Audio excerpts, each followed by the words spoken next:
Friends, ఈరోజు మనం eminence in Shadows season 1 episode 4 అనే జపనీస్ యానిమే సిరీస్ గురించి ఈ వీడియోలో చూడబోతున్నాం. నేను ఎప్పుడు చెప్పే మాటే, మీకు ఈ వీడియో నచ్చితే లైక్ చేయండి, అలాగే మర్చిపోకుండా మన ఛానల్ని సబ్స్క్రైబ్ చేసుకోండి. మీరు సబ్స్క్రైబ్ చేసి సపోర్ట్ చేస్తేనే నేను ప్రతిరోజు ఉత్సాహంగా వీడియోస్ చేయగలను. సరే, ఇక ఆలస్యం చేయకుండా కథలోకి వెళ్ళిపోదాం. ఈరోజు మనం చూడబోయేది Eminence in Shadows season 1 episode 4.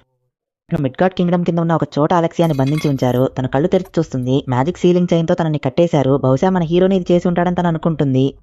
పక్కనే ఒక మాన్స్టర్ లాంటిది ఏదో ఉంది, కానీ దీనికి మన హీరో కారణం కాదని తనకి అర్థమవుతుంది. చివరికి నాకు రాయల్ బ్లడ్ దొరికింది, బ్లడ్ బ్లడ్ బ్లడ్ అంటూ ఒక సైంటిస్ట్ లాంటి వాడు వస్తాడు. ఓ, రక్తం కావాలా? సరే, నిన్నొకటి అడగనా, దీనికోసం ఇదంతా చేస్తున్నావా అని అలెక్సియా అడగగానే, మేము టీంని రివైవ్ చేయబోతున్నాం, అది కూడా ఈ మోడర్న్ ఏజ్ లో అని అతను చెప్తాడు. ఓ, వినడానికి బాగుంది కానీ నాకేం అర్థం కావట్లేదు అని తను అంటుంది. ఇక్కడ హీరోని అరెస్ట్ చేసి చితకబాతున్నారు. అలెక్సియా ఎక్కడుందో చెప్పమని అడుగుతుంటే తనకు తెలియదని మన హీరో చెప్తున్నాడు. ఈ ఫిజికల్ పెయిన్ ని నేను ఎంతైనా భరించగలను, కానీ ఇదొక బ్యాక్గ్రౌండ్ క్యారెక్టర్ ఈవెంట్, ఇందులో నేను బెస్ట్గా పెర్ఫామ్ చేయాలని మనసులో అనుకుంటాడు. నిజం చెప్పేయ్ అని ఆ గార్డ్స్ కొడుతుంటే మన హీరో వేరే లెవెల్లో పెర్ఫార్మెన్స్ ఇస్తున్నాడు. వద్దు, నన్ను వదిలేయండి అని ఏడుస్తున్నట్టు నటిస్తాడు, కానీ లోపల మాత్రం వీళ్ళిద్దరికంటే నేనే బెస్ట్ బ్యాక్గ్రౌండ్ క్యారెక్టర్గా పెర్ఫామ్ చేస్తాను అనుకుంటాడు. కానీ ఇది ఇంకెంతకాలం సాగుతుందని హీరో ఆలోచిస్తాడు. నువ్వు నా దగ్గర నుండి చాలా రక్తం తీస్తున్నావని అలెక్సియా అంటుంది. అవును, నాకు ఇంకా చాలా రక్తం కావాలి, నా రీసెర్చ్ దాదాపు పూర్తిగా వచ్చింది, కానీ వాళ్ళు వచ్చి దాన్ని అడ్డుకున్నారు, అంతా నాశనమైపోయింది, అంతా వాళ్ళ వల్లే అని ఆ సైంటిస్ట్ బాగా టెన్షన్ పడతాడు. నీకు పెద్ద సమస్య ఉన్నట్టుంది కదా అని అలెక్సియా చాలా క్యాజువల్గా మాట్లాడుతుంది. కొట్టి కొట్టి టెన్షన్ అయ్యి మాస్టర్ వెళ్ళి తంతాడు.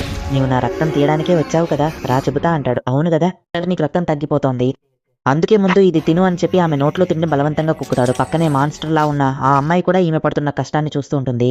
ప్రిన్సెస్ అలెక్సియా సిస్టర్ అయినా ఇలా ఐరిస్ దగ్గర కార్డ్స్ రిపోర్ట్ అంతా సబ్మిట్ చేస్తారు. జీనన్ దీనికి ఇన్ఛార్జ్ గా ఉన్నాడు. ఆ సిదుంగి అబ్బాయి ఇందులో సస్పెక్ట్ అని విన్నాను అని ఐరిస్ అడగానే, ఎవిడెన్స్ అంతా అతనికి వ్యతిరేకంగానే ఉందా, ఆ అబ్బాయి చాలా వీక్, సో ఖచ్చితంగా దానికి ఛాన్స్ లేదు అని జీనన్ చెప్పగానే, నా సిస్టర్ క్లాస్మేట్ ఇలా చేసి ఉండడని నేను కూడా నమ్ముతున్నాను, అయినా ఆ అబ్బాయిని బయటికి వదిలేసి అతని మీద ఒక కన్నేసి ఉంచండి, అలెక్సియా దొరికే వరకు మనం ఖచ్చితంగా చెప్పలేము అని ఐరిస్ అంటుంది. కింగ్డమ్ లోనే మీరే బెస్ట్ నైట్ అని తెలుసు, అయినా వాళ్ళు మిమ్మల్ని టార్గెట్ చేసే ఛాన్స్ ఉంది, సో మిమ్మల్ని పంపలేము, ప్రస్తుతానికి స్టూడెంట్స్ అందరినీ అకాడమీ డోమ్ లోనే ఉండమని చెప్పాము అని జీనన్ అంటాడు. నా బ్రదర్ పట్టుకున్నారు, వదలండి, నేను వెళ్ళాలి అని క్లేర్ అరుస్తూ ఉంటుంది. పిల్లలెవరూ మనం చెప్పేది వినరని జీనన్ అంటాడు. ఐరిస్ ఆ బాధ్యతను జీనన్ కే ఇస్తుంది. క్లేర్ ని ఇంకో అమ్మాయి అడ్డుకుని వెళ్ళకూడదని చెబుతుంది. నేను క్లేర్ లాంటి దాన్ని, మా సిస్టర్ మీద చాలా ప్రేమ ఉండేది, ముందైతే ఫైటింగ్ చేసుకోవడం వల్లే ఒకరినొకరం అర్థం చేసుకునేవాళ్ళం, కానీ ఇప్పుడు ఆమెతో మాట్లాడి చాలా రోజులైంది, ఎక్కడున్నావు అలెక్సియా అని ఐరిస్ అనుకుంటుంది. అలెక్సియా ఒంట్లో నుండి అతను చాలా రక్తం తీశాడు. హీరోని 5 రోజులు ఉంచి కొట్టారు, ఆ తర్వాత రిలీజ్ చేశారు. నేను అనుకుంటే ఇన్స్టెంట్ గా హీలింగ్ చేయగలను, కానీ ఒక బ్యాక్గ్రౌండ్ క్యారెక్టర్ అలా అన్నీ చేయడు. అలా మన హీరో సైడ్ చూస్తే ఇద్దరు మన హీరోని ఫాలో అవుతున్నారు. నన్ను వదిలేసి ఇప్పుడు మన హీరో దారిలో నడుచుకుంటూ వస్తున్నాడు, నేను వెయిట్ చేస్తున్నాను అని ఆ అమ్మాయి చెప్పి వెళ్తుంది. హీరోని ఫాలో అయ్యే వాళ్ళని కొట్టిపడేస్తుంది. మన హీరో ఉండే ఆ చీప్ అపార్ట్మెంట్ కి వెళ్తుంది. చూసి చాలా రోజులైంది ఆల్ఫా అని హీరో అంటాడు. పెట్ట కదా ఇప్పుడు పర్సనల్ అసిస్టెంట్ గా ఉండాలి అని అడగానే, మీకు ప్రాబ్లం విషయం తెలిసి నేను ఇక్కడికి వచ్చానని ఆల్ఫా చెప్తుంది. అవును, నీ సైడ్ ఇలా ఉంది అని అడగగా, కల్ట్ ఆఫ్ డయాబ్లోస్ రేంజ్ కి మన ఆర్గనైజేషన్ ఇంకా పెరగలేదు, కానీ మనుషుల్ని చేర్చుకుంటూ దాన్ని స్ట్రాంగ్ చేస్తున్నాను అని ఆల్ఫా అంటుంది. అందరూ ఫ్రీగా ఉన్నారమ్మా, వాళ్ళ లైఫ్ లో హ్యాపీగా ఉంటారని అనుకుంటున్నాను, నేను కష్టపడకూడదని అప్పుడప్పుడు ఇలా వచ్చి కల్ట్ ఆఫ్ డయాబ్లోస్ అది ఇది అని ఆడుకుని వెళ్తుంటారు అని మన హీరో అనుకుంటాడు. అలెక్సియా రాయల్ ఒక హీరో వంశానికి చెందిన అమ్మాయి అని తెలిసి ఆ కల్ట్ ఆఫ్ డయాబ్లోస్ ఆమెను కిడ్నాప్ చేశారు అని ఆల్ఫా చెప్తుంది. బ్లడ్ తీయాలి కాబట్టి ఆమెను ఇంకా బ్రతికించే ఉంచి ఉంటారు, అంతే కదా అని మన హీరో అడుగుతాడు. అవును, ఆఫ్టర్ బీటా ఆ అమ్మాయి ఎందుకు అంత రొమాంటిక్ గా ఉన్నావని ఆల్ఫా అడగ్గా, రొమాన్సెస్ లేదని హీరో అంటాడు. నన్ను నమ్మొచ్చు కదా, అంతా రెడీ చేసి చెప్తాను, బీటా తర్వాత నేను రావాలా అంటూ ఆల్ఫా వెళ్తుంది. దూరంగా ఉండి విచారించిన వాళ్ళు ఎవరో చెప్పండి అని ఆల్ఫా అడుగుతుంది. వాళ్ళ మీద కోప్పడకు, వాళ్ళు కేవలం డ్యూటీ చేశారు అని మన హీరో చెప్తాడు. మనసు మారితే చెప్పండి, డెల్టా ఎక్కడని అడగ్గా, డెల్టా వచ్చి ఉండవచ్చని హీరో అడుగుతాడు. తను వాళ్ళని మిస్ అవుతోందని ఆల్ఫా బయలుదేరుతుంది. అన్నయ్య కాపాడు, పారిపో అని క్లారెన్ అరుస్తున్నాడు. బ్లడ్ తీయడం వల్ల అలెక్సియా నీరసంగా ఉంది. సెటప్ అంతా రెడీ చేశాను, పర్ఫెక్ట్ గా ఫ్రాన్స్ నుండి తెచ్చిన వైన్ బాటిల్, ఒక glass, paintings collection, lighting setup అన్ని రెడీ చేసి పెట్టాను. బ్యాండేడ్స్ తో గొడవపడి అలెక్సియా దగ్గర కుక్కలా నటించి కష్టపడి సంపాదించిన డబ్బులన్నీ ఈ ఎమిని నాన్షన్ షాడో పెర్ఫార్మెన్స్ సెటప్ చేశాను. ఈ లెటర్ ఇక్కడే ఉండనివ్వు. హీరో పని పూర్తి చేసి వెయిట్ చేస్తున్నాడు. ఇప్పుడు హీరోని చూడటానికి ఎవరు వస్తున్నారు? లోపలికి వచ్చి సెటప్ చూసి అదిరిపోయింది అనుకుంటుంది. ఈ రాత్రి మనదే, చందమామ లేని నీడలున్న రాత్రి అని మన హీరో అంటాడు. ఈ రాత్రి మన ఆపరేషన్ కి పర్ఫెక్ట్ గా ఉంటుందని ఆమె అంటుంది. లేడీ ఆల్ఫా ఆర్డర్ ప్రకారం గ్రూప్స్ గా విడిపోయి కల్ట్ ఆఫ్ డయాబ్లోస్ కి చెందిన ప్రతి ఆపరేషన్ ని అడ్డుకోండి.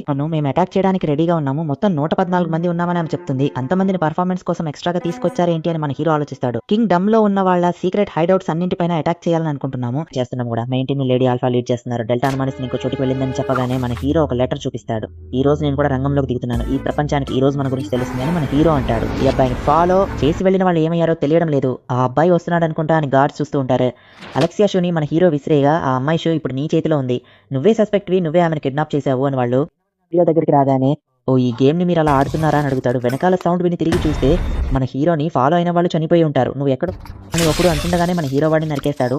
ఒక నైట్ ఆర్డర్ తీసి వాడు తప్పించుకోలేడు అని ఒకటి చెప్పగానే దాని గురించి నువ్వు వర్రీ అవ్వాల్సిన అవసరం లేదు, సూర్యోదయానికి ముందే ఇదంతా ముగిసిపోతుంది అని మన హీరో వాడిని కూడా చంపేస్తాడు. హీరో చెప్పే ప్రతి మాటని బీట్లా రాసి పెడతాడు. ఒక పెద్ద సౌండ్ వినిపించగానే డెల్టా మొదలు పెట్టేసిందని మన హీరో చూస్తాడు. ఒకరి నరికే పేరుతో డెల్టా ఒక బిల్డింగ్ ని నరికేస్తుంది. కింగ్డమ్ లో 8 చోట్ల అటాక్ జరిగింది.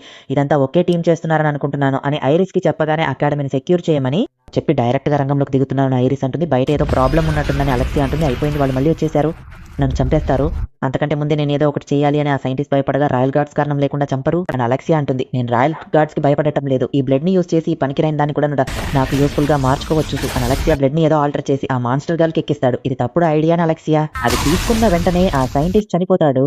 చూసావా, నేను ముందే చెప్పాను అంటుంది అలెక్సియా. అది ఆమెను చైన్స్ నుండి రిలీజ్ చేస్తుంది. ఆ మాన్స్టర్ సైజ్ పెరుగుతూ ఆ ప్లేస్ కూలిపోతుంది. అండర్ గ్రౌండ్ పని ముగించి ఇప్పుడు ఆ మాన్స్టర్ పైకి వస్తోంది.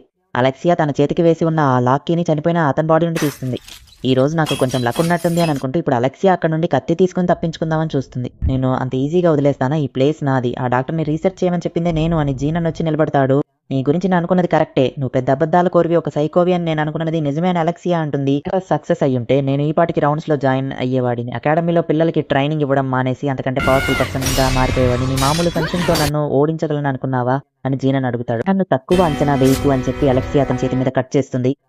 ఇది నీ సిస్టర్ నోరే కదా, నాకు తెలియకుండా దీన్ని సీక్రెట్ గా దాచావా, కానీ నువ్వు నీ సిస్టర్ ఐరిస్ లెవెల్కి రాలేవు అని చెప్పి వాడి చేతిలో ఉన్న కత్తితో వాడి మొహం మీద ఒక పంచ్ ఇస్తుంది. హైయెస్ట్ ర్యాంకింగ్ లో ఉన్న 12 నైట్స్ ఆఫ్ ది రౌండ్స్ లో ఉండబోయే ఒకరిని ఓడించగలని అనుకున్నావా అని అతను అడుగుతాడు.